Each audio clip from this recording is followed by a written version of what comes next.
We live in a world where cosmetic surgery is marketed like a luxury handbag, something that you can just add to cart and finance over the next 12 months. But your body's not a product, and the operating room isn't a store.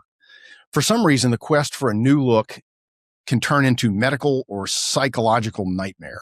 Before you book a consultation or put down a deposit, you need to know that you're actually ready to go under the knife. From Snapchat dysphoria to the dangers of rebound surgery, here are 10 signs that you are not quite ready for cosmetic surgery.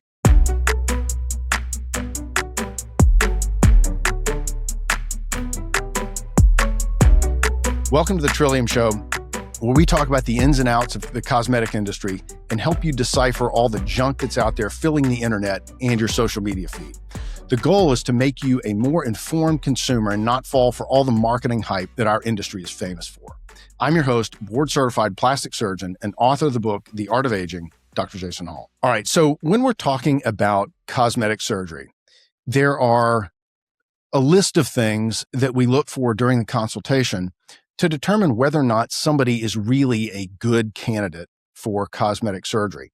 And I've kind of broken this down into a list of 10 things that I look for and other surgeons look for that say, maybe we need to push the pause button, wait a little bit and regroup before we decide to head to the operating room.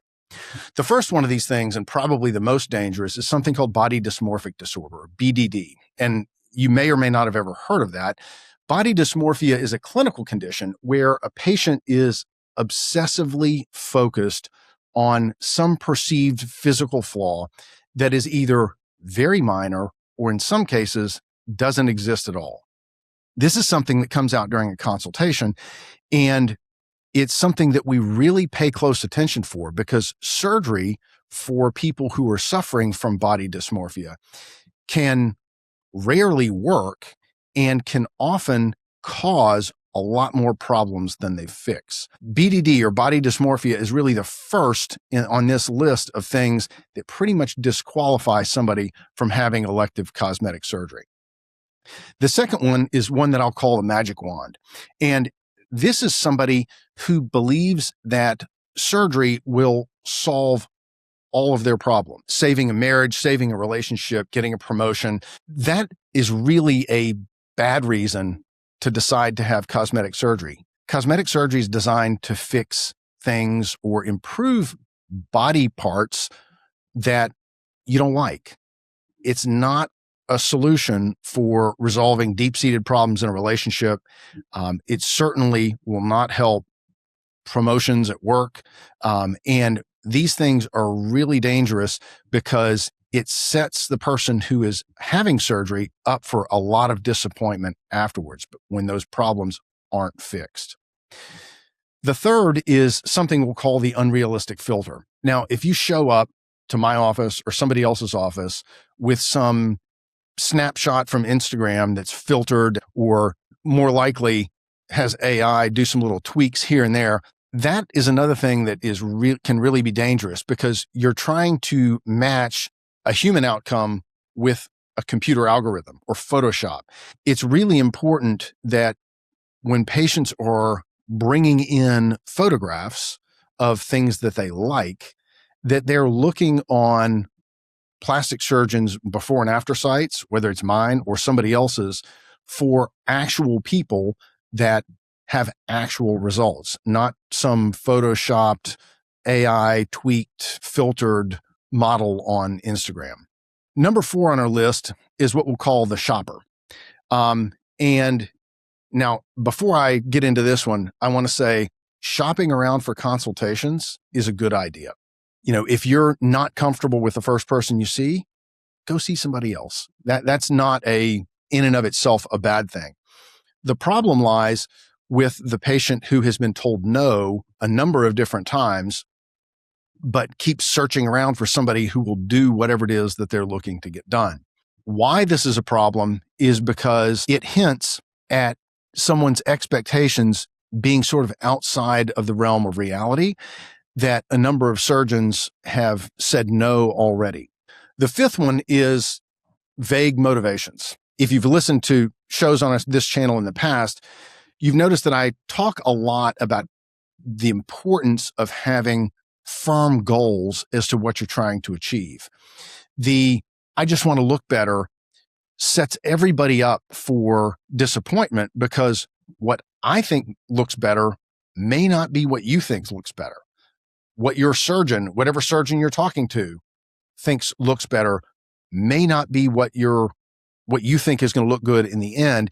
And so it's very important to have very concrete goals going into a consultation of what you want to accomplish, whether it's the shape and look of your breasts, your neck, your nose, jawline. All of those things can be different surgeon to surgeon, and it's very important to have very clearly defined goals going into a consultation so that you and your surgeon are both on the same page of what success at the end is going to look like. The next thing is somebody who's in a hurry, specifically with trying to squeeze surgery in to meet some deadline. Whether that is a wedding, whether that is a class reunion, whether that is a graduation. People who are in a hurry, first of all, just Murphy's Law, are more likely to have problems afterwards just because they're in a hurry and are trying to squeeze surgery in to meet some arbitrary deadline for an event. Where this can really be a problem, and where we sometimes have to push the pause button, is for patients who are in such a hurry that they don't want to follow through with preoperative clearances, with recovery timelines, because all of those things are very important in making sure that you get the absolute best result with the fewest potential problems down the road. Next, and I have to say it, is smoking. Actively smoking or vaping is something that we have to talk about before surgery, because for a lot of what we do, smoking and vaping can significantly cause problems in healing down the road. In plastic surgery, cosmetic surgery, we are kind of pushing the tissues of your body to the limits, and the impaired blood flow from smoking and vaping can really cause big problems in terms of healing down the road. So we want to make sure you're not smoking, you're not vaping before you come in for a consult.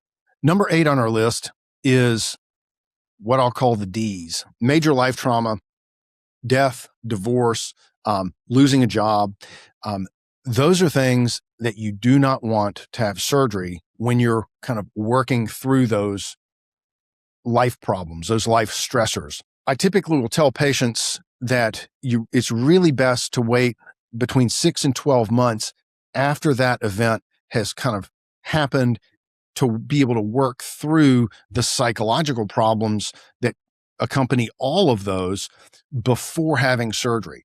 We talk about the emotional roller coaster after plastic surgery, and I've done videos about that in the past. Cosmetic surgery can be difficult on your psyche because the person that you see in the mirror when you are done having surgery isn't the person that you're used to seeing in the mirror, and that can really play with your mind.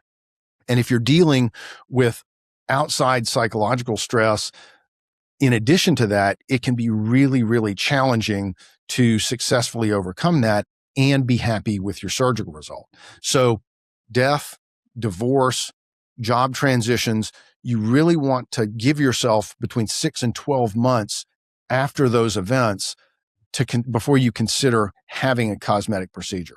9th on our list is lack of a support system. And this kind of goes along with the last one. Cosmetic surgery is still surgery. It's not going out and getting a haircut. You're going to feel terrible after surgery. You're going to need help. And it's really important that you have trusted people around you that know what's going on, that can help you through the recovery process to help make sure that you get the outcome that you want. A patient who has nobody around them to help during the first few days or few weeks, or who wants to try and hide their surgery from close friends and family, is at a much higher risk for a difficult or complicated recovery than somebody who has a good, solid social support structure around them during the lead up to surgery and especially afterwards. And then the last one we'll talk about is unstable weight. For body contouring procedures specifically, it's really important, whether it's weight loss surgery, whether it's GLP-1s, that you've gotten down to a stable weight and have been able to maintain that for 6 months or so before having surgery to make sure that we can get a good, predictable surgery result. So I hope this has been helpful. If you've got any comments or questions, please leave them down below or shoot me a DM at drjasonhall.com on Instagram. Hope you've enjoyed this, and we'll see you on the next show.